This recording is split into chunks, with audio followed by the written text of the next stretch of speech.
would like to remind you all to be certain to turn down your cell phones and other portable devices before we begin. Thank you.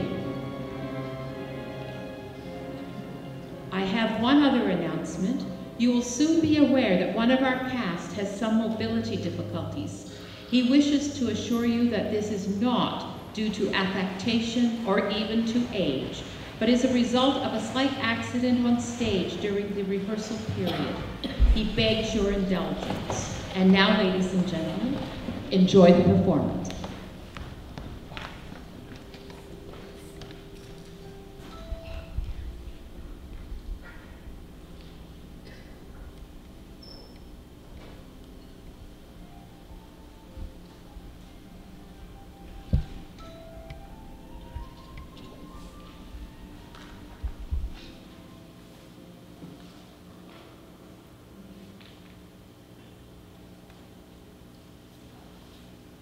At the beginning of the long, hot summer of 1914, no one could have anticipated the outbreak of a war that in little more than 4 years would irrevocably change the face of Europe, destroy 4 empires, cost the lives of 10 million combatants and more than 8 million civilians, and leave more than 20 million soldiers disabled or severely wounded.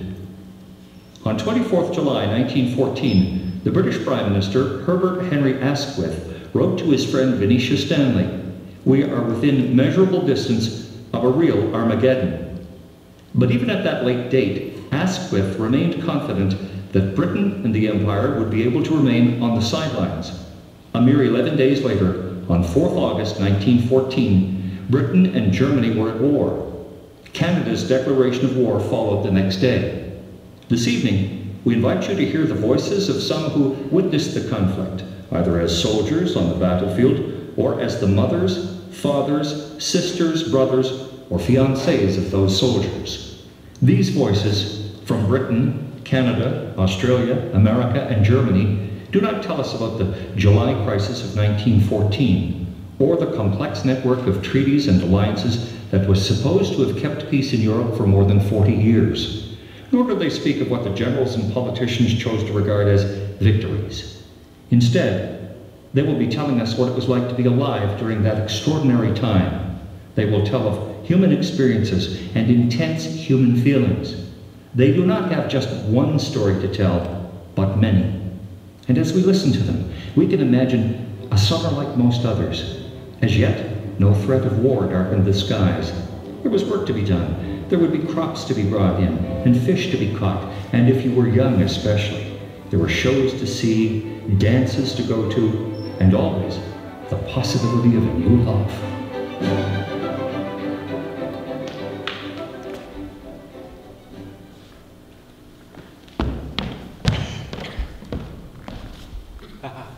Sweet cider is a great thing to me, spinning down to Weymouth town by Ridgeway thirstily, and maid and mistress summoning who tend the hostelry.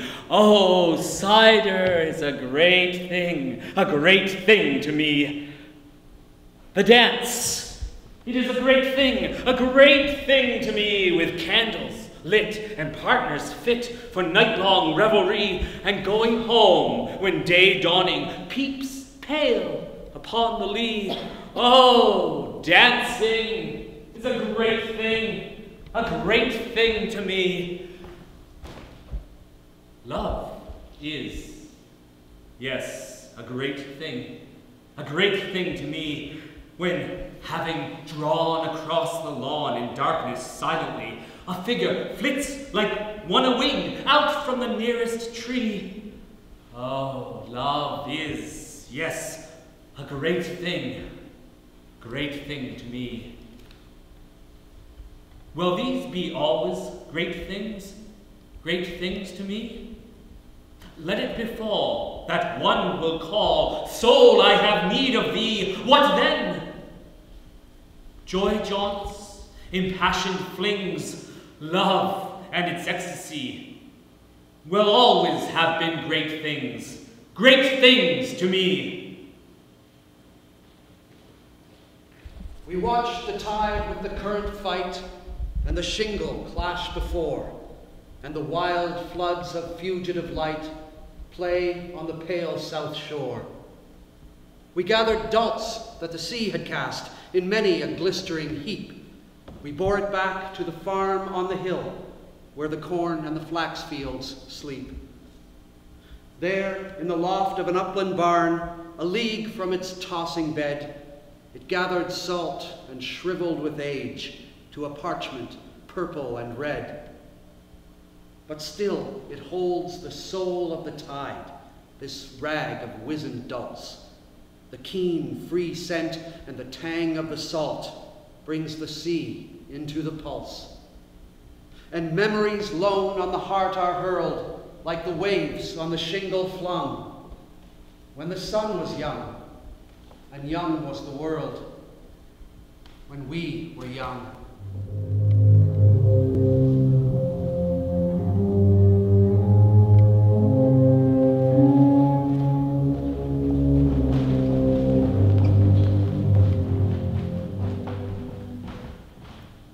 On that evening of August 4th, Edward had gone serenely to the local hippodrome with a Buxton friend. Already the two boys were discussing, though quite vaguely, the possibilities of enlisting. When they returned from the hippodrome, they brought back a newspaper, a late special, which told us that no answer had been received from Germany. For the next few weeks, we all suffered from the epidemic of wandering about that had seized everyone in town. After the tearing up of the scrap of paper, the Daily Mail had a heart-ravishing leader called The Agony of Belgium, which made us feel guilty and miserable. At home, the atmosphere was electric with family rows, owing to Edward's expressed wish to do something. Well, to me and my contemporaries, with our cheerful confidence in the benignity of fate, war was something remote, unimaginable. Its monstrous destructions and distresses shut up like the Black Death and the Great Fire between the covers of history books. But now, suddenly, public events and private lives became inseparable.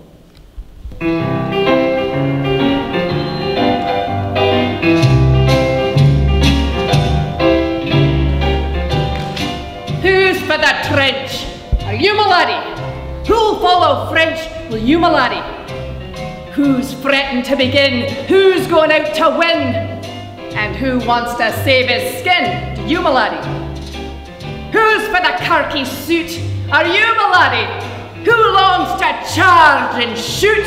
Do you my laddie? Who's keen on getting fit? Who means to show his grit? And who wants to wait a bit? Do you my laddie? Who'll earn the Empire's thanks? Will you my laddie? Who'll swell the victor's ranks? Will you my laddie? When that procession comes, banner and rolling drums, who'll stand and bite his thumbs? Will you, my laddie? Moment for writing. I offered myself for artillery, and today I was accepted, which means I shall go very soon to an artillery school and be out in France or who knows where in a few months. After months of panic and uncertainty, I feel much happier again, except that I don't take easily to the trigonometry needed for artillery calculations. I've done very nearly all that I can do here in the way of teaching, lecturing, and taking charge of men in and out of doors. My old acquaintances were mostly moving out. The speeding up of things left no chance of enjoying the walks we used to have. So, I had to go. No one cares less than I, nobody knows but God, whether I am destined to lie under a foreign clod, were the words I made to the bugle call in the morning. But laughing, storming, scorning, only the bugles know what the bugles say in the morning, and they do not care when they blow the call that I heard and made words to early this morning. We come from dock and shipyard, we come from car and train, we come from foreign countries to slope our arms again. And forming fours by numbers are turning to the right. We're learning all our drill again, and 'tis a pretty sight. Our names are all unspoken, our regiments forgotten, for some of us were pretty bad and some of us were rotten. and some will misremember what once they learned with pain, and hit a bloody sergeant, and go to clink again. When first he put the khaki on, he tried with careful art to seem blasé and casual and play the proper part. But it was plain as plain could be. He was a child at heart. Although he talked in knowing terms of what the boys had done, likewise of ammunition tests and how to load a gun, and bragged that in his stocking feet he stood full 6'1". Yet all the while, the child looked out with mild, appealing eyes. Unconscious he was visible beneath the man's disguise, nor dreaming what the look evoked of hearts grown mother-wise. How could he know the sudden pang, the stir of swift alarms, the yearning prayer that innocence be kept from all that harms, the inner reach of tenderness, the cradling of soft arms? Beat the knife on the plate and the fork on the can, for we're going into dinner, so make all the noise you can. Up and down the officer, one is looking blue. Sing a song to cheer him up, he wants his dinner too. March into the village school, make the tables rattle, like a dozen dead machine guns in the bloody battle. Use your forks for drumsticks, use your plates for drums. Make the most infernal clatter, here the dinner comes! Ah! The last light has gone out of the world, except this moonlight, lying on the grass like frost beyond the brink of the tall elm's shadow. It is as if everything else had slept many an age, unforgotten and lost, the men that were, the things done long ago, all I have thought, and but the moon and I live yet, and here stand idle over the grave where all is buried.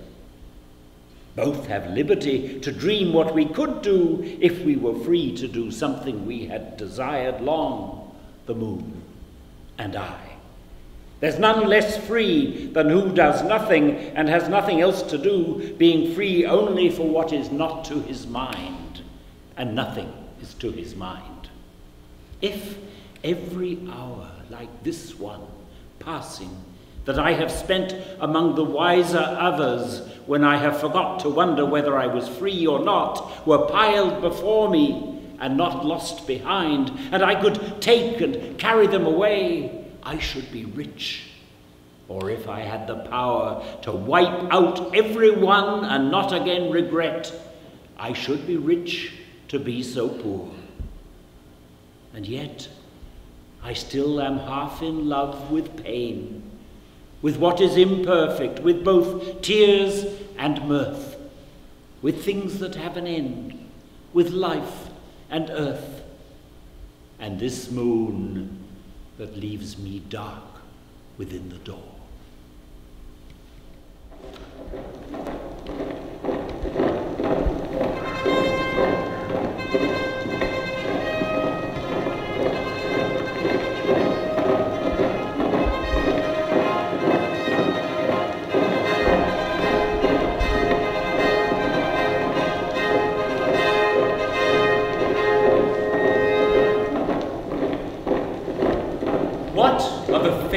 And fire within us, men who march away, ere the barn cocks say night is growing grey. To hazards whence no tears can win us, what of the faith and fire within us, men who march away? Is it a purblind prank, oh think you, friend with a musing eye, who watch us stepping by with doubt and dolorous sigh? Can much pondering so hoodwink you?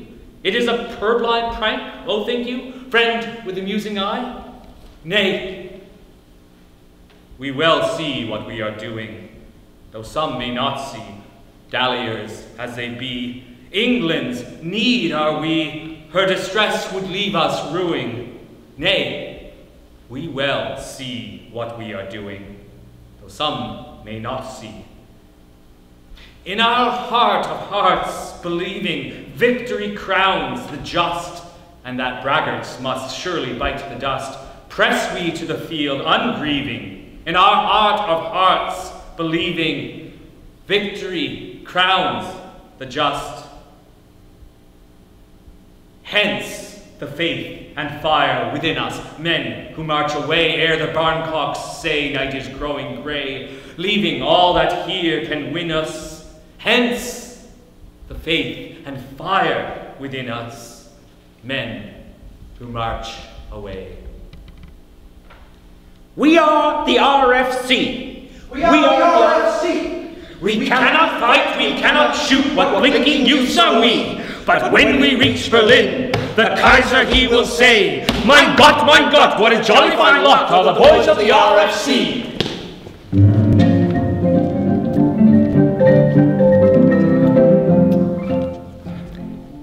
Earning munition wages, yes, £5 a week. A woman too, mind you, I calls it dim sweet. Oh, you are asking some questions, but bless you, here goes. I spends the old bracket on good times and clothes. Me, saving? Elijah, you do think I'm mad? I'm acting the lady, but I ain't living bad. I'm having life's good times. See here, it's like this.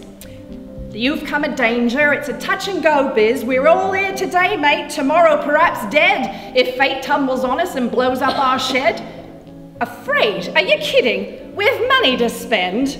Years back I wore tatters, now silk stockings, my friend. I've bracelets and jewellery and rings envied by friends, a sergeant to swank with, and summit to lend. I drive out in taxis, do theatres in style, and this is me verdict, it's all jolly worthwhile. Worthwhile, for tomorrow if I'm blown to the sky, I'll have repaid my wages in death and passed by.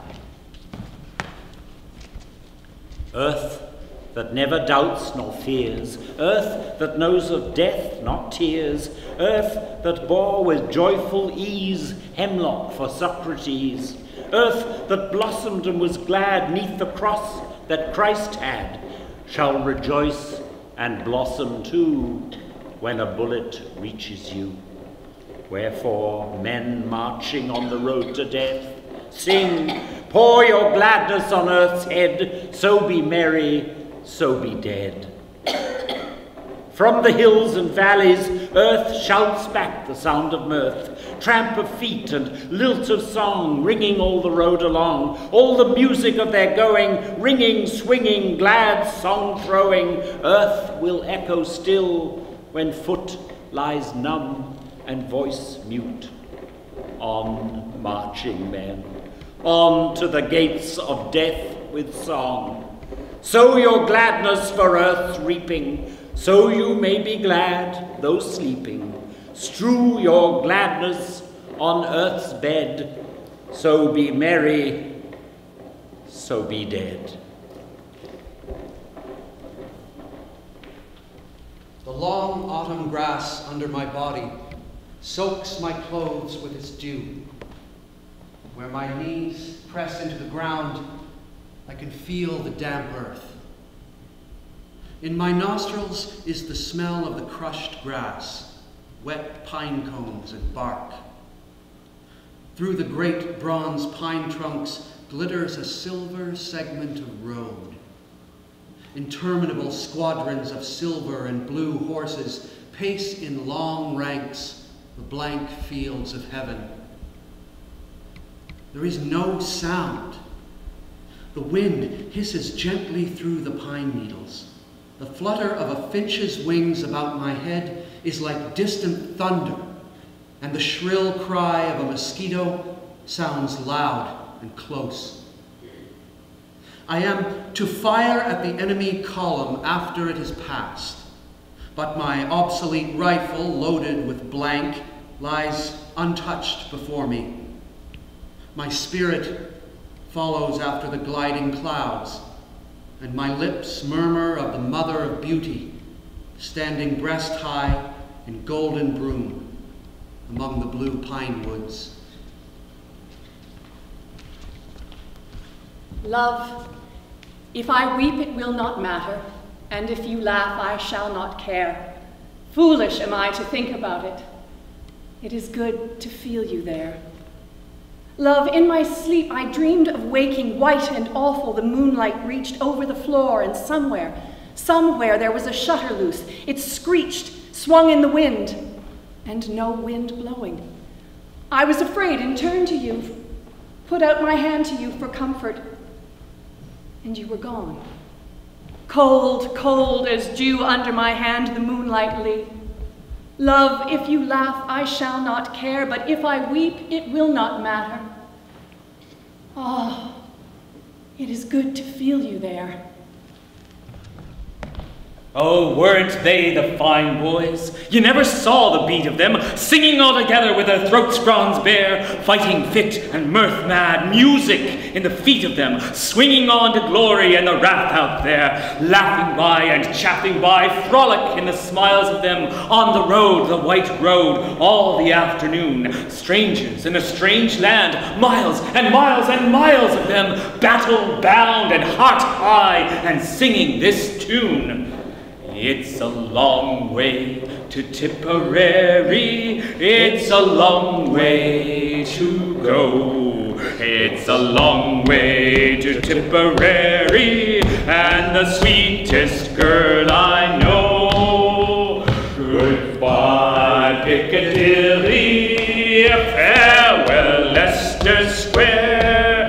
It's a long, long way to Tipperary, but my heart's right there.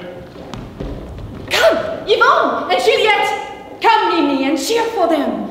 Oh, throw them flowers and kisses as they pass by. Aren't they the lovely lads? Haven't you a tear for them going out so gallantly to dare and die? What is it they are singing so? Some high hymn of the motherland, some immortal chanson of their faith and king, Marseillaise or Brabançon, anthem of that other land. Dears, let us remember it, that song they sing. C'est un chemin long to Tipperary, c'est un chemin long, c'est vrai. C'est un chemin long to Tipperary, et la belle fille que je connais.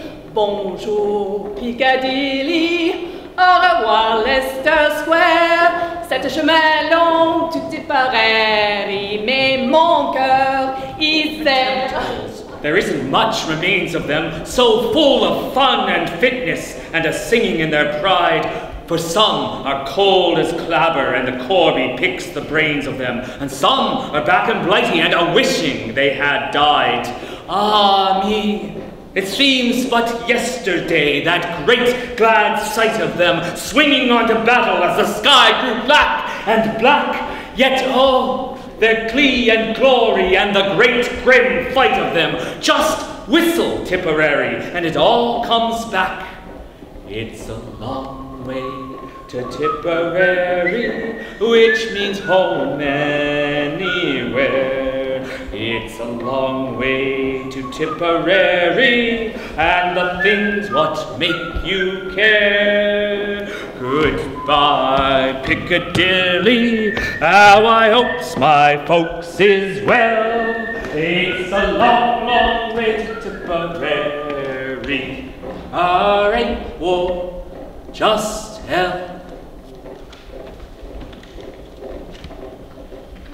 Reveille at 4:30, number 7, 4:30. The orderly sergeant's head came and went at the small aperture in the large hung door. He fussily hurried to number 6, his pencil behind his ear. Corporals and lance corporals flitted about farm outbuildings, and chickens scurried. A dog rose leisurely and stretched. Up to the hayloft to give some detail to the Lewis gunners, across by the midden to the shed by the cow stall to detail a man for the stretcher bearers and another as company runner. A third caught accidentally halfway up a ladder for sanitary fatigue. Through the orchard behind the cookhouse to break up a group furtively playing some card game, he heard the clink of coin, and send them full of discontent, each one about some largely differing, but no doubt essential task. Private Saunders, with 2 others, spent 3 hours carrying away and burning the company's accumulated rubbish at an incinerator at the far corner of the field where they did arms drill. He regarded the place with a certain wistfulness as he poked jagged, twisted tins and litter of all kinds into the smouldering heap. The freely drawn rectangle of sodden green with its willow boundaries called familiarly to him.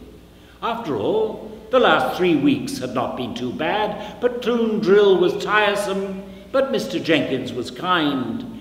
He used to sit by the little stream where they got their washing water and look into it for a long time without moving, whilst they smoked under the turnip stack with someone watching to see if anyone, the adjutant, or that shit Major Lillywhite, was anywhere about. All that was finished with anyway. The line. Going up the line. Up the line tomorrow morning, and the reveille so early. He hoped the cooks would light their fires in time. Moving into the line. It had all the unknownness of something of immense realness, but of which you lack all true perceptual knowledge, like latitude 85 degrees north. Men had returned and guaranteed you a pretty rum existence. Reveille at 4:30, with its sleepy stretching and heavy, irksome return of consciousness. The letting in of the beginning of morning, an icy filtering through with the drawing back of bolts, creeping into frowsy, dank recesses, a gusty cool wisping the littered surface of body-steaming hay, the gulped-down tea, the distribution of eked-out bacon, the wiping dry of mess tins with straw. They must carry this day's bread. The score of last-minute scamperings and searchings for things mislaid, and the sudden heart thump at small things of importance remembered too late. No use now. Leave the bloody thing. The last few moments came and became the past. The last candle was snuffed out and thrust, still warm at the wick and pliable, into your tunic pocket. Greatly encumbered bodies swung with caution down from ramshackle lofts and upper places and blundered out from small openings below, awaited colliding on the stones, heel irons and butt heel irons clattering hollow, confused voices resonant in the world darkness. The hinged gate noisily swung to with the last departing. Only some animal's hoof against her wooden stall made a muted knocking, breaking from time to time upon the kindly creature's breathing. We were going up the line. By all the glories of the day and the cool evening's benison, by that last sunset touch that lay upon the hills when day was done, by beauty lavishly outpoured and blessings carelessly received, by all the days that I have lived, make me a soldier, Lord. By all of man's hopes and fears and all the wonders poets sing, the laughter of unclouded years and every sad and lovely thing. By the romantic ages stored with high endeavor that was his, by all his mad catastrophes, make me a man, O Lord. I, that on my familiar hill saw with uncomprehending eyes 100 of thy sunsets spill their fresh and sanguine sacrifice, ere the sun swings his noonday sword, must say goodbye to all of this. By all delights that I shall miss, help me to die, O Lord.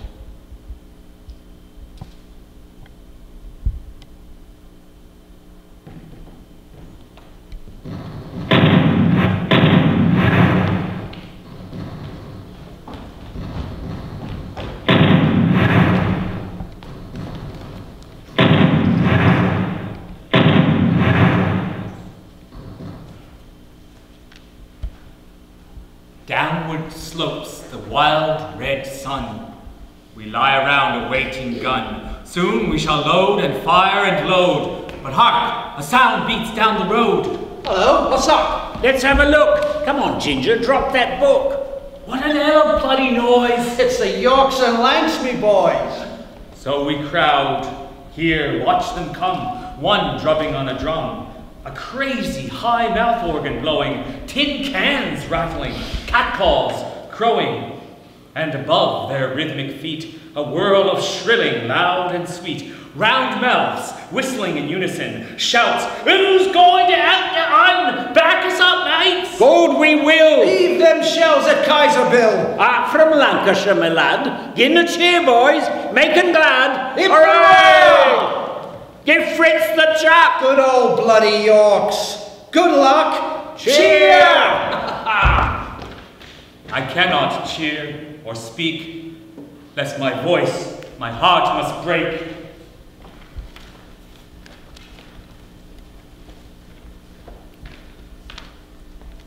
Ten more minutes. Say your prayers, read your Bibles, pass the rum. 10 more minutes. Strike me dumb how they creeps on unawares. These bloomin' minutes. 9. It's queer, I'm sort of stunned. It ain't with fear. 8. It's like as if a frog waddled around in your inside, cold as ice blocks, straddle wide, tired of waiting. Where's the grog? 7. I'll play your pitch and toss. 6. I wins, and tails your loss. Another minute sprinted by, for I noted, only 4. Break him into seconds more twixt us. An eternity. Every word I've ever said seems a shouting in my head. 3. Last night a little star fairly shook up in the sky. Didn't like the lullaby rattled by the dogs of war. Funny thing, that star all white saw Blighty too last night. 2. I ain't ashamed of prayers. They're only wishes sent to God, bits of plants from bloody sod trailing up his golden stairs. 90 seconds, well, who cares?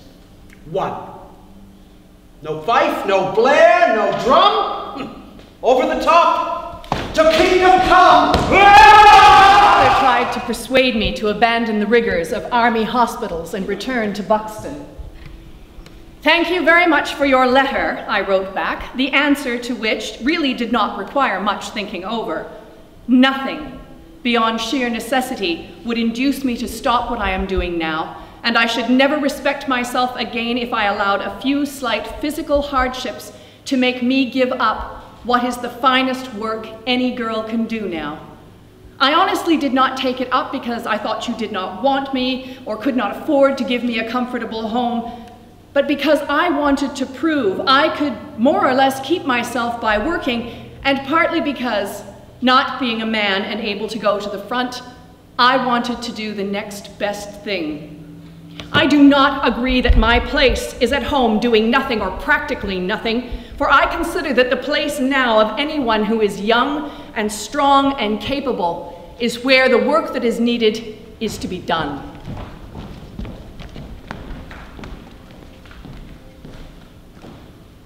"4 days the earth was rent and torn by bursting steel. The houses fell about us. 3 nights we dared not sleep, sweating and listening for the imminent crash, which meant our death. The 4th night, every man, nerve-tortured, racked to exhaustion, slept, muttering and twitching, while the shells crashed overhead. The 5th day, there came a hush. We left our holes and looked above the wreckage of the earth to where the white clouds moved in silent lines across the untroubled blue. Crippled for life at 17. His great eyes seemed to question why. With both legs smashed, it might have been better in that grim trench to die, the drag maimed years out, helplessly. A child, so wasted and so white, he told a lie to get his way, to march a man with men and fight while other boys are still at play. A gallant lie, your heart will say. So, broke with pain, he shrinks in dread to see the dresser drawing near, and winds the clothes about his head, that none may see his heart-sick fear. His shaking, strangled sobs you hear. But when the dreaded moment's there, he'll face us all, a soldier yet. Watch his bared wounds with unmoved air, though telltale lashes still are wet, and smoke his woodbine cigarette.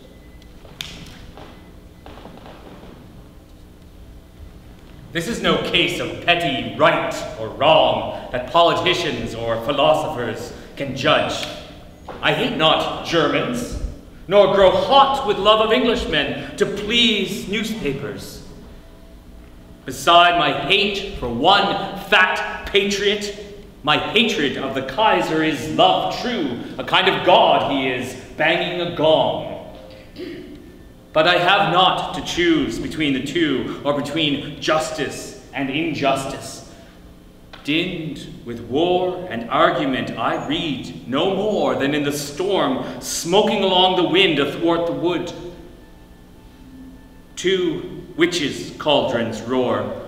From one, the weather shall rise clear and gay. Out of the other, and England beautiful, and like her mother, that died yesterday. Good morning! Good morning! The general said when we met him last week on our way to the line. Now the soldiers he smiled at are most of them dead, and we're cursing his staff for incompetent swine.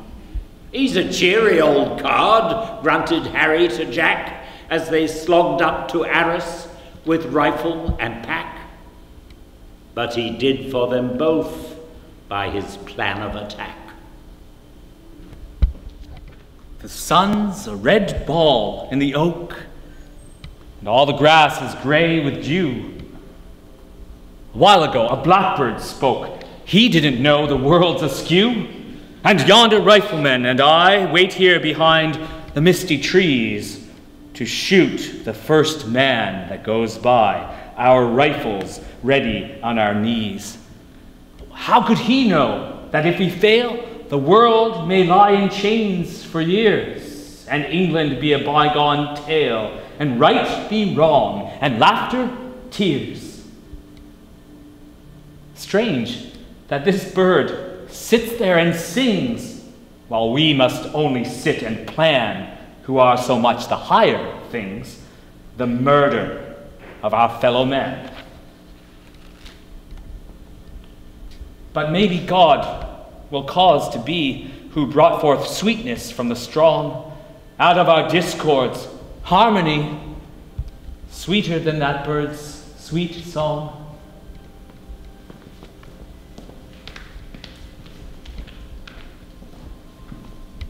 The sky has become brighter.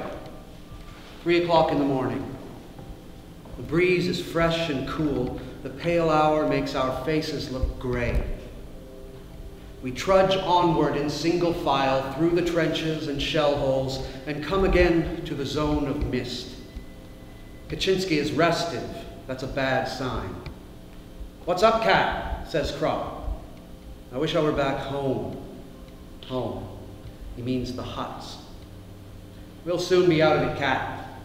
He is nervous. I don't know.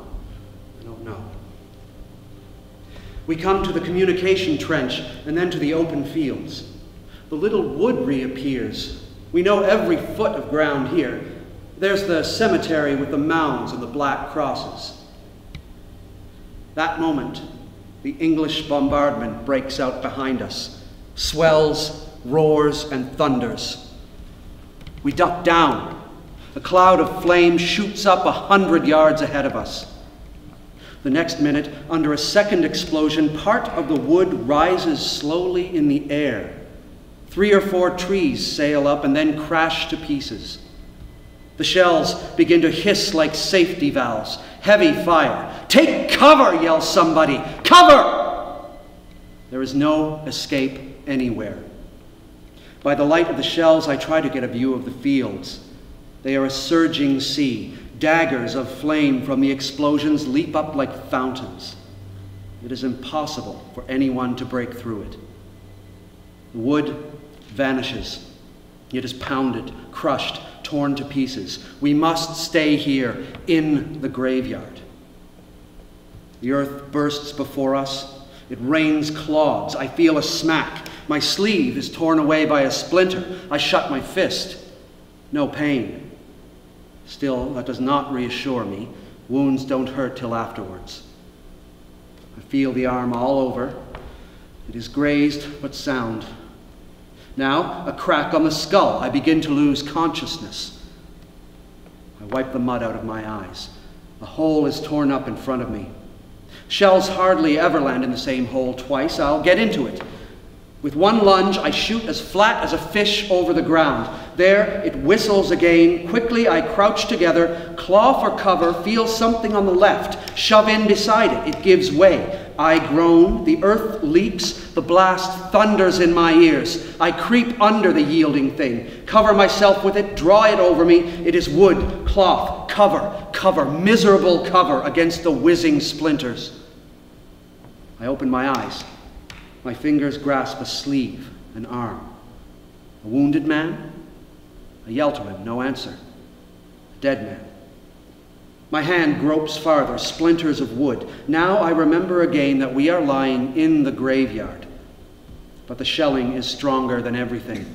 It wipes out the sensibilities. I merely crawl still farther under the coffin. It shall protect me, though death himself lies in it. Before me gapes the shell hole. I grasp it with my eyes as with fists. With one leap, I must be in it.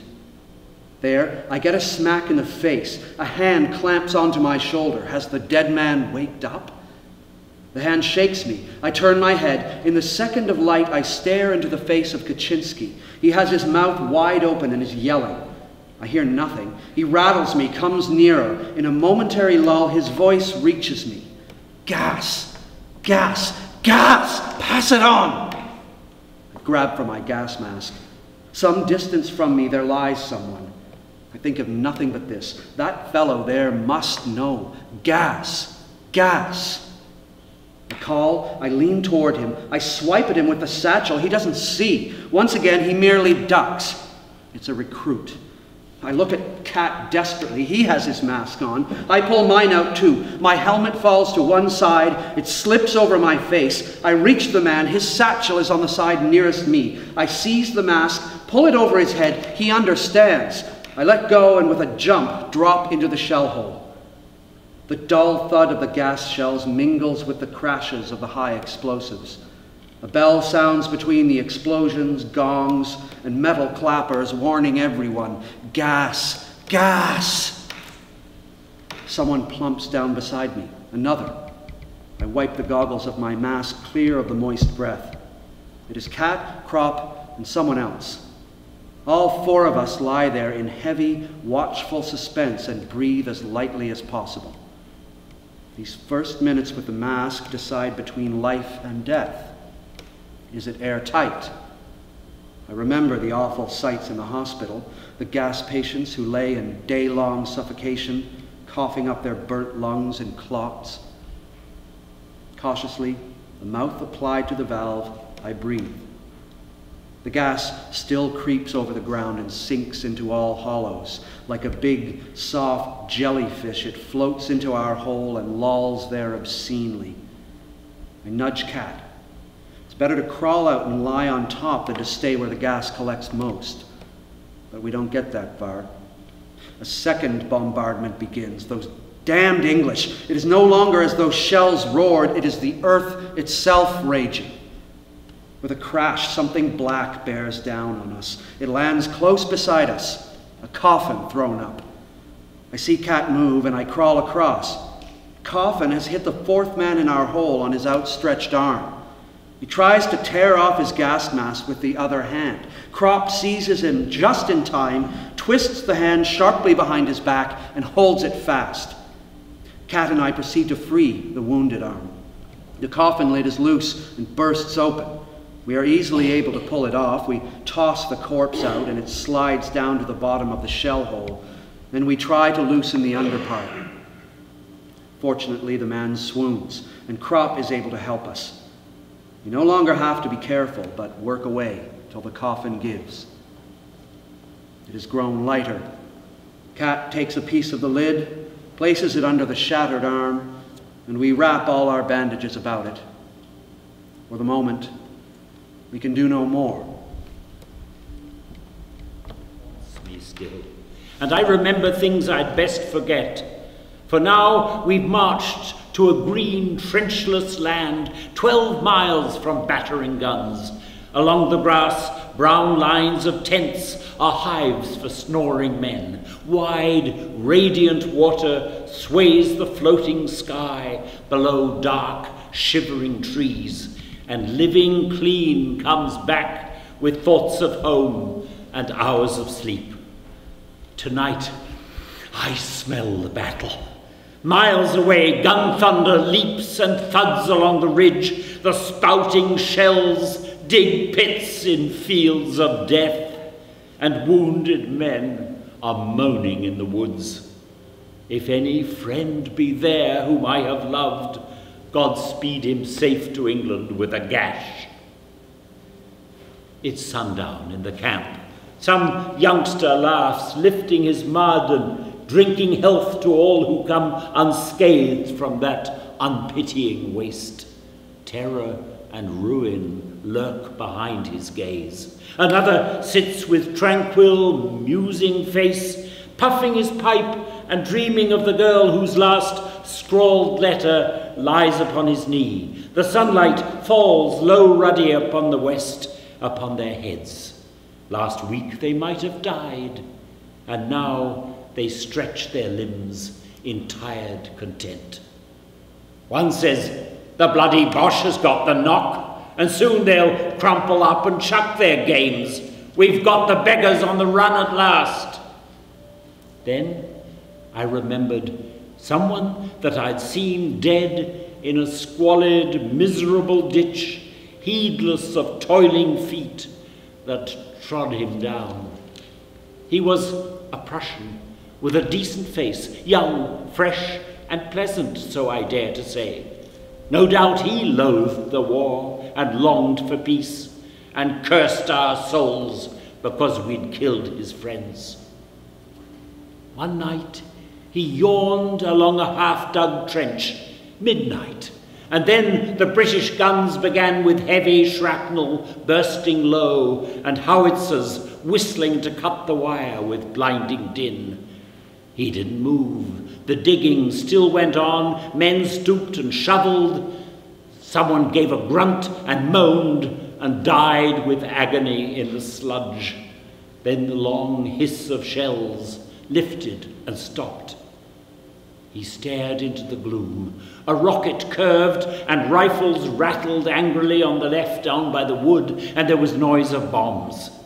Then the damned English loomed in scrambling haste out of the dark and struggled through the wire, and there were shouts and curses. Someone screamed and men began to blunder down the trench without their rifles. It was time to go. He grabbed his coat, stood up, gulping some bread, and clutched his head and fell. I found him there in the grey morning when the place was held. His face was in the mud, one arm flung out as when he crumpled up. His sturdy legs were bent beneath his trunk, heels to the sky.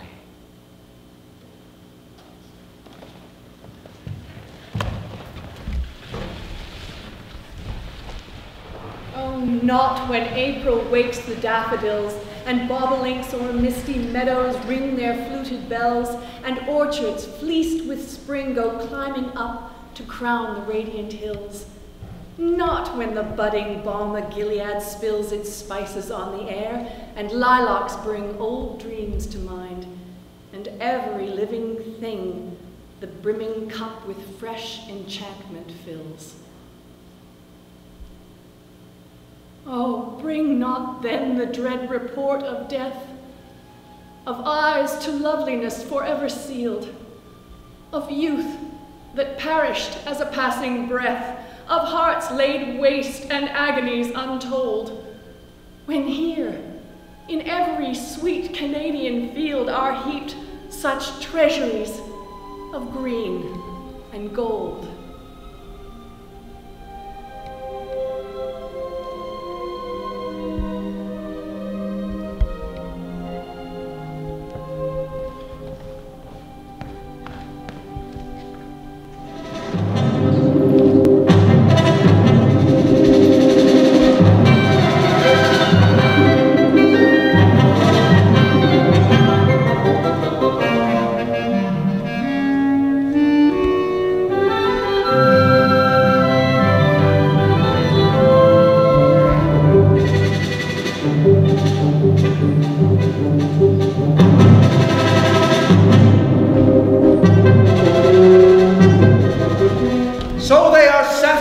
With our brigade, and it remains to parcel out the bays, and we shall have the usual thanks parade, the beaming general and the soapy praise.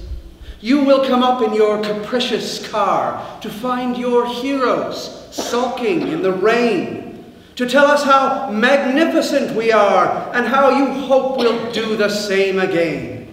And we who knew your old abusive tongue, who heard you hector us a week before, we who have bled to boost you up a rung, a KCB perhaps a corps, we who must mourn those spaces in the mess and somehow fill those hollows in the heart.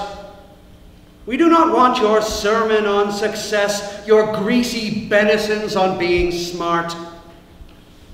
We only want to take our wounds away to some warm village where the tumult ends, and drowsing in the sunshine many a day, forget our aches, forget that we had friends.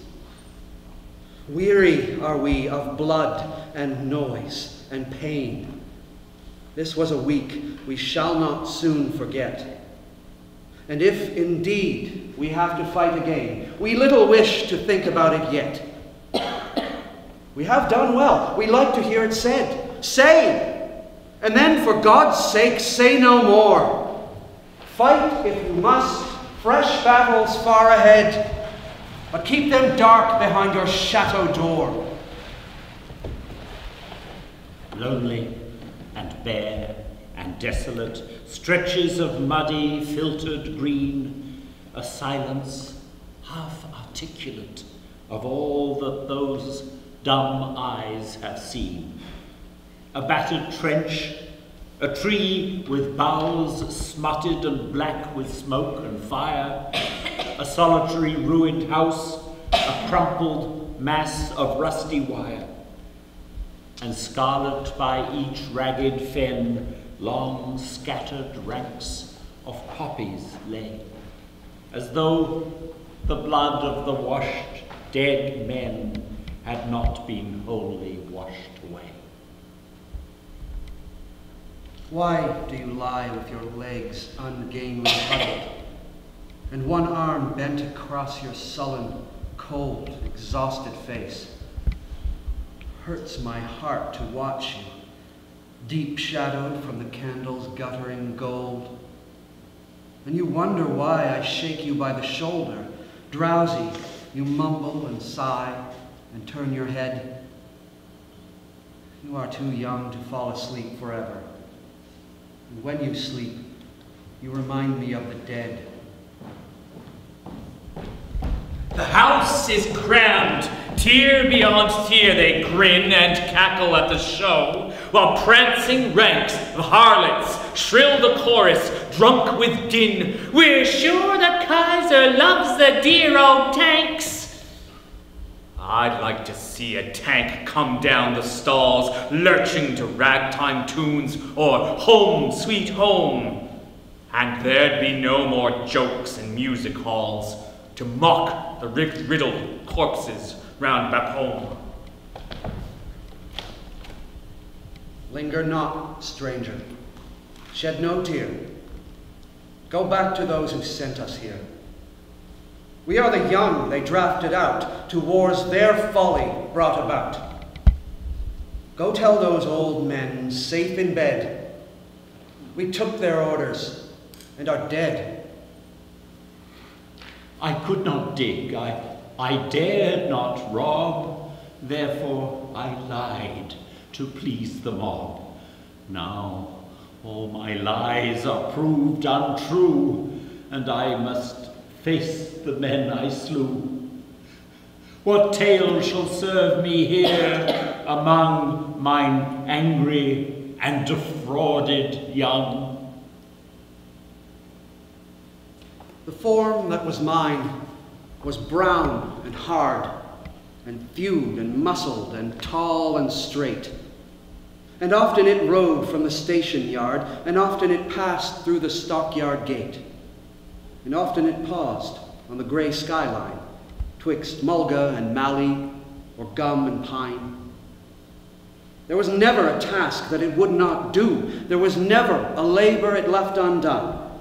But ever and always it battled through and took the rest that its toil had won, and slept the sleep of the weary-limbed till the stars grew pale and the planets dimmed.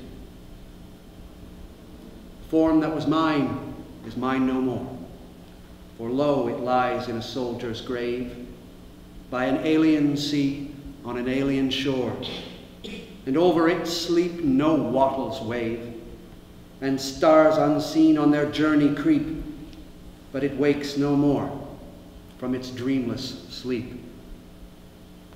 Oh, mother of mine, what is best. And our graves are dug at the hour of birth, and the form that slept on your shielding breast sleeps soundly here in the mothering earth. And dust to dust, when our part is played, does it matter much where the change is made? Oh, man that I was, you were foe to death, for life was fair to you, wonderful, rare. You had your being and drew your breath in ample spaces of earth and air, while ever and always by night and day bright promise pointed the golden way. And yet 'twas your choice to be this thing, a young man dead on an alien shore, where the immemorial surges sing as once they sang in the days of yore, when Greek and Trojan matched their might, and Troy shone down upon the fight. Oh, man that I was, well done, well done! You chose the nobler, the better part. Though a mother weep for her soldier son, and a fair, sweet girl be sad at heart, yet the soul of your country glows with pride at the deed you did and the death you died. That out of battle I escaped down some profound, dull tunnel, long since scooped through granites which titanic wars had groined. Yet also there encumbered sleepers groaned, too fast in thought or death to be bestirred. Then, as I probed them, one sprang up and stared with piteous recognition in fixed eyes, lifting distressful hands as if to bless. And by his smile I knew that sullen hall. By his dead smile I knew we stood in hell. With 1,000 fears that vision's face was grained, yet no blood reached there from the upper ground, and no guns thumped or down the flues made moan. Strange friend, I said, here is no cause to mourn. None, said the other, save the undone years, the hopelessness. whatever hope is yours, was my life also. I went hunting wild after the wildest beauty in the world, which lies not calm in eyes or braided hair, but mocks the steady running of the hour, and if it grieves, grieves richlier than here. For by my glee might many men have laughed, and of my weeping something has been left which must die now.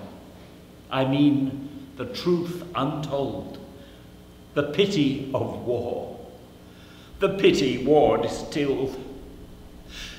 Now men will go content with what we spoiled, or discontent, boil bloody and be spilled. They will be swift with swiftness of the tigress, none will break ranks, though nations trek from progress. Courage was mine, and I had mystery. Wisdom was mine, and I had mastery to miss the march of this retreating world into vain citadels that are not walled. Then, when much blood had clogged their chariot wheels, I would go up and wash them from sweet wells, even with truths that lie too deep for taint.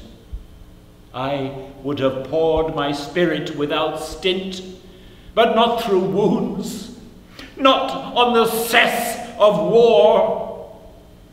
Foreheads of men have bled where no wounds were. I am the enemy you killed, my friend.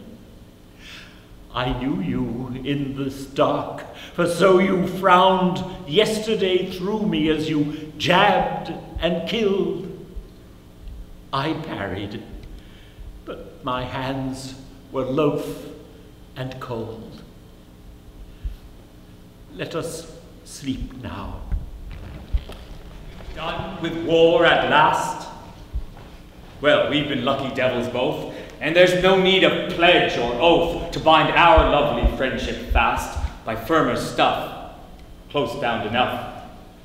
By wire and wood and stake we're bound, by Fricourt and by Festubert, by whipping rain, by the sun's glare, by all the misery and loud sound, by a spring day, by pickered clay. Show me the two, so closely bound as we, by the wet bond of blood, by friendship blossoming from mud, by death. We faced him, and we found beauty in death, in dead men, breath. Within my heart I hear the cry of loves that suffer, souls that die, and you may have no praise for me, for warfare's last vulgarity. Only the flag of love unfurled, for peace above a weeping world. I follow, though the fiery breath of murder shrivel me in death. Yet here I stand and bow my head to those whom other banners led, because within their hearts the clang of freedom's summoning trumpets rang, because they welcomed grisly pain and laughed at prudence, mocked at gain, with noble hope and courage high, and taught our manhood how to die. Praise, praise and love be theirs who came from that red hell of stench and flame, staggering, bloody, sick, but still strong with indomitable will, happy because in gloomiest night their own hearts drummed them to the fight. As year succeeded year and still the casualty lists grew, patriotic slogans and the very idea of personal heroism in such a fight came to seem increasingly hollow. The war had become an unbelievable nightmare that refused to end. The belief that it was an opportunity for glory or a test of courage was replaced for most soldiers and civilians by, at best, a grim resolve to see it through to the end. The Gallipoli campaign in the summer and fall of 1915 ended in December with the evacuation of 105,000 men from the peninsula. On July 1st the following year, the Battle of the Somme began along a front that extended for 30 kilometers.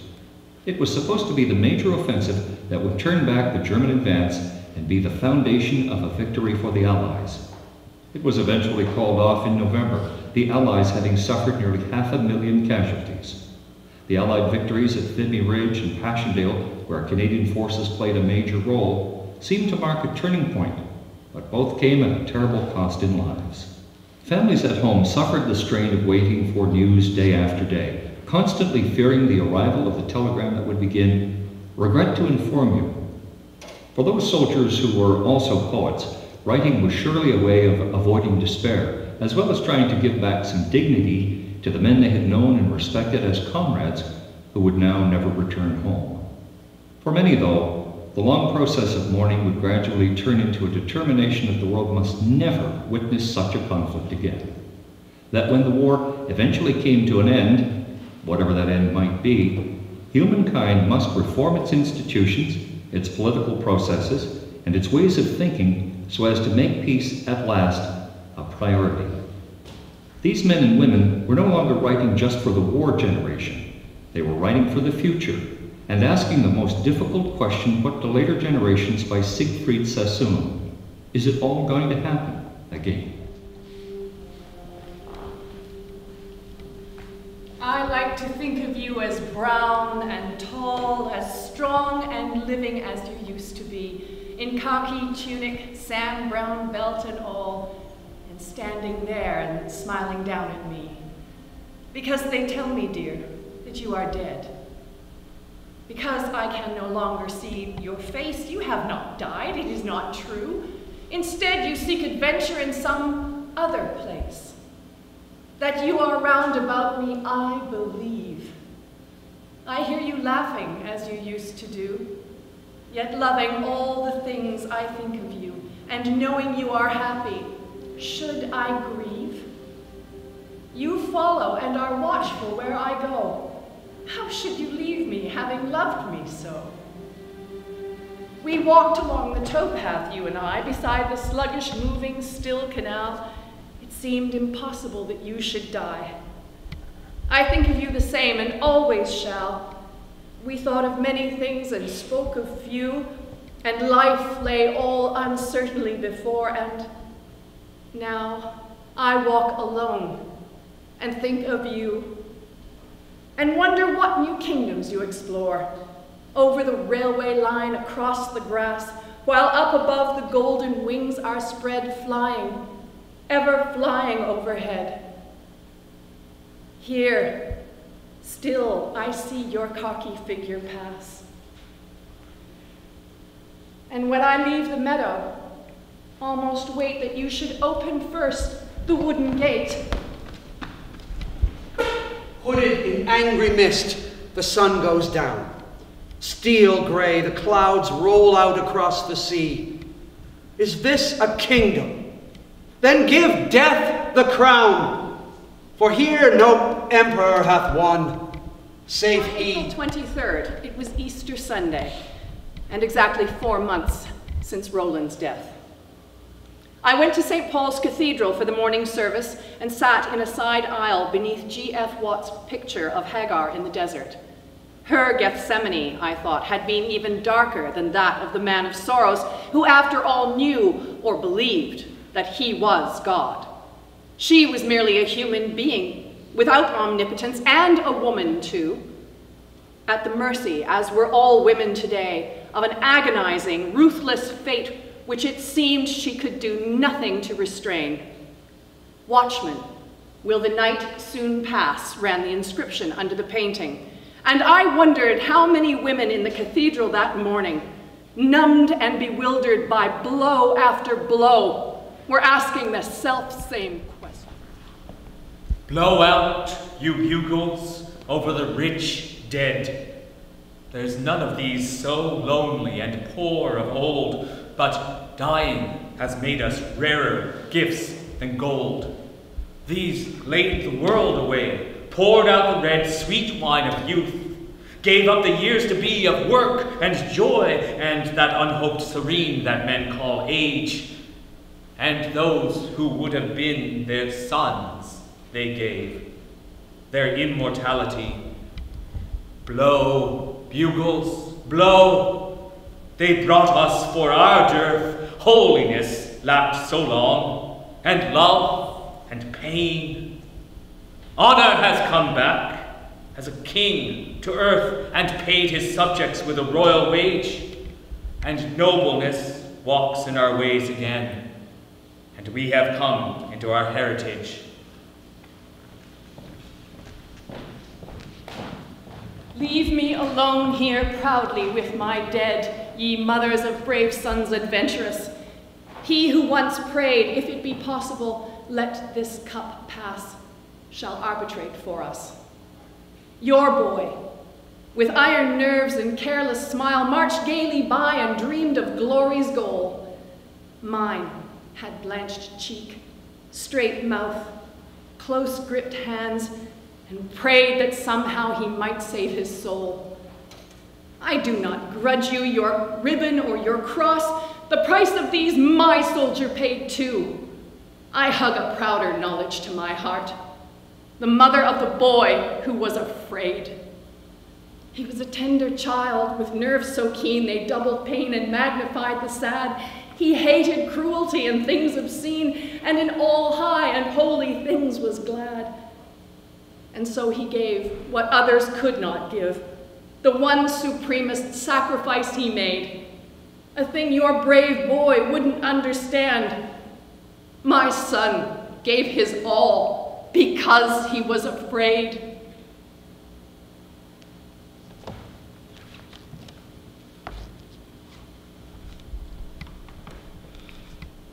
Oh, mindful of you, the sodden earth in spring, and all the flowers that in the springtime grow, and dusty roads and thistles, and the slow rising of the round moon.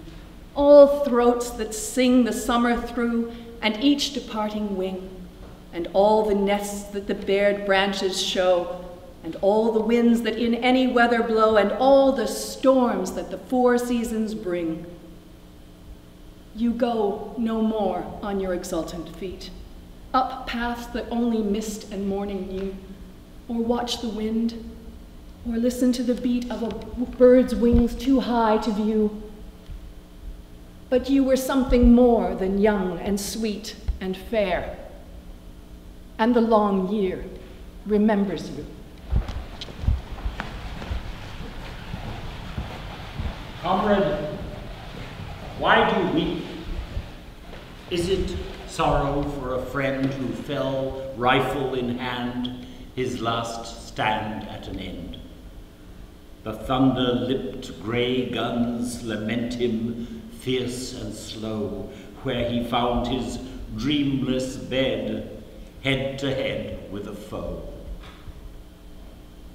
The sweet lark beats on high for the peace of those who sleep in the quiet embrace of earth. Comrade, why do you weep? So you were David's father, and he was your only son, and the new cut peats are rotting, and the work is left undone because of an old man weeping, just an old man in pain. For David, his son, David, that will not come again. Oh, the letters he wrote you, and I can see them still. Not a word of the fighting, just the sheep on the hill, and how you should get the crops in ere the year gets stormier. And the Boche have got his body, and I was his officer. You were only David's father, but I had 50 sons. When we went up in the evening under the arch of the guns, and we came back at twilight, oh God, I heard them call to me for help and pity that could not help at all. Oh, never will I forget you, my men that trusted me. more my sons than your fathers, for they could only see the little helpless babies and the young men in their pride. They could not see you dying, or hold you while you died. Happy and young and gallant, they saw their firstborn go, but not the strong limbs broken and the beautiful men brought low. The piteous, writhing bodies, they screamed, "Don't leave me, sir," for they were only your fathers, but I was your officer. Is my team plowing that I was used to drive and hear the harness jingle when I was man alive? Aye, the horses trample, the harness jingles now. No change, though you lie under the land you used to plow. Is football playing along the river shore with lads to chase the leather now I stand up no more? Aye, the ball is flying, the lads play heart and soul. The goal stands up, the keeper stands up to keep the goal. Is my girl happy that I thought hard to leave, and has she tired of weeping as she lies down at eve? Aye, she lies down lightly. She lies down not to weep. Your girl is well contented. Be still, my lad, and sleep. Is my friend hearty? Now I am thin and pine, and has he found to sleep in a better bed than mine? Yes, lad, I lie easy. I lie as lads would choose. I cheer a dead man's sweetheart. Never ask me whose. The room is full of you. As I came in and closed the door behind me, all at once, a something in the air, intangible, yet stiff with meaning, struck my senses sick. Sharp, unfamiliar odors have destroyed each other room's dear personality. The heavy scent of damp funereal flowers, the very essence, hush distilled of death, has strangled the habitual breath of home, whose expiration leaves all houses dead. And wheresoe'er I look is hideous change, save here. Here 'twas as if a weed-choked gate had opened at my touch, and I had stepped into some long-forgot, enchanted, strange, sweet garden of 1,000 years ago, and suddenly I thought, I have been here before. You are not here. I know that you are gone, and will never enter here again. Yet it seems to me if I should speak, your silent step must wake across the hall. If I should turn my head and see that your sweet eyes kiss me from the door. So short a time to teach my life its transposition to this difficult and unaccustomed key.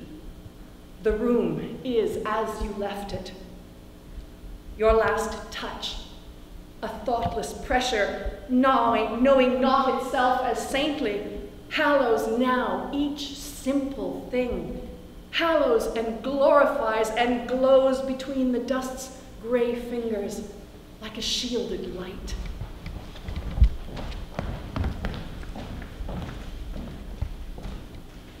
Fantastic forms in posturing attitudes, twisted and bent or lying deathly prone. Their individual hopes my thought eludes, but each man had a hope to call his own. Much else?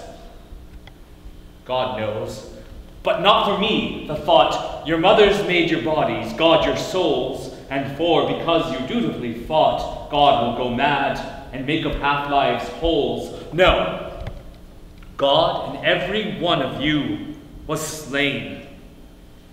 For killing men is always killing God. Though life destroyed shall come to life again, and loveliness rise from the sodden sod. But if of life we do destroy the best, God wanders wide and weeps in his unrest.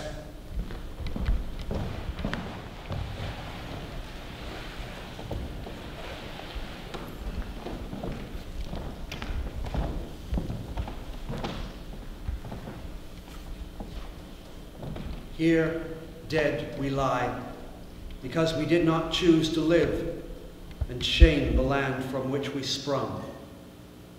Life, to be sure, is nothing much to lose, but young men think it is, and we were young. What then was war? No mere discord of flags, but an infection of the common sky that sagged ominously upon the earth even when the season was the airiest May.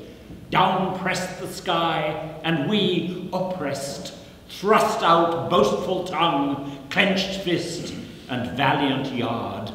Natural infirmities were out of mode, for death was young again. Patron alone of healthy dying, premature fate spasm. War was return of earth to ugly earth. War was foundering of sublimities, extinction of each happy art and faith by which the world had still kept head in air, protesting logic or protesting love, until the unendurable moment struck, the inward scream, the duty to run mad. And we recall the merry ways of guns, nibbling the walls of factory and church like a child pie crust, felling groves of trees like a child dandelions with a switch. Machine guns rattle toy-like from a hill. Down in a row, the brave tin soldiers fall.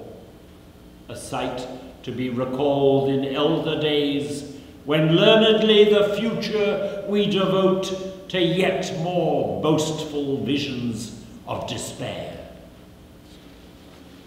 At 11 a.m. on November 11th, 1918, the men and women who looked incredulously into each other's faces did not cry jubilantly, "We've won the war!"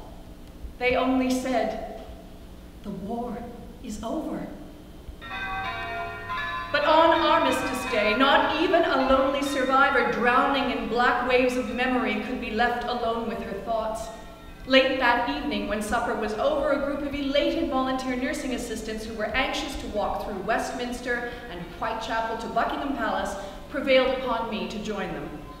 Outside the Admiralty, a crazy group of convalescent Tommies were collecting specimens of different uniforms. With a shout, they seized two of my companions and disappeared into the clamorous crowd, waving flags and shaking rattles. Wherever we went, a burst of enthusiastic cheering greeted our Red Cross uniform, and complete strangers adorned with wound stripes rushed up and shook me warmly by the hand. After the long, long blackness, it seemed like a fairy tale to see the street lamps shining through the chill November gloom. I detached myself from the others and walked slowly up Whitehall, with my heart sinking in a sudden cold dismay. Already, this was a different world from the one I had known during 4 lifelong years. A world in which people would be light-hearted and forgetful, in which themselves and their careers and their amusements would blot out political ideals and great national issues. And in that brightly lit alien world, I should have no part. All those with whom I had been really intimate were gone. Not one remained to share with me the heights and depths of my memories. In the First World War, who were they? Who cares anymore? Killed 4 of my uncles, so I was told one day. There were only 4 on that side of the family, allegedly swept away in a few bad years in a war the historians tell us now was fought over nothing at all. 4 uncles, as one might say a dozen apples or 7 tons of dirt swept away by the luck of history, closed off, full stop. 4 is a lot for uncles. A lot for lives, I should say. Their chalk was wiped clean off the slate. The war meant nothing at all. War needs a lot of uncles and husbands and brothers and so on. Someone must want to kill them. Somebody needs them dead. Who is it, I wonder? Me? Or is it you there, reading away? Or a chap with a small arms factory? Or is it only they? For us they live till life itself shall end. The frailties and the follies of those years, their strength which only pride of loss could lend, their vanished hopes, their sorrows, and their tears. But slowly, towards the verge, the dim sky clears. For nobler men may yet redeem our clay when we and war together, one wise day, have passed away. Have you forgotten yet? For the world's events have rumbled on since those gagged days, like traffic checked a while at the crossing of city ways, and the haunted gap in your mind has filled with thoughts that flow like clouds in the lit heavens of life, and you're a man reprieved to go taking your peaceful share of time with joy to spare. But the past is just the same, and war's a bloody game. Have you forgotten yet? Look down and swear by the slain of the war that you'll never forget. Do you remember the dark months you held the sector at Mametz, the nights you watched and wired and dug and piled sandbags on parapets? Do you remember the rats and the stench of corpses rotting in front of the front-line trench, and dawn coming dirty white and chill with a hopeless rain? Do you ever stop and ask, is it all going to happen again? Do you remember that hour of din before the attack, and the anger, the blind compassion that seized and shook you then, as you peered at the doomed and haggard faces of your men? Do you remember the stretcher cases lurching back with dying eyes and lolling heads, those ashen grey masks of the lads who once were keen and kind and gay? Have you forgotten yet? Look up and swear by the green of the spring that you'll never forget.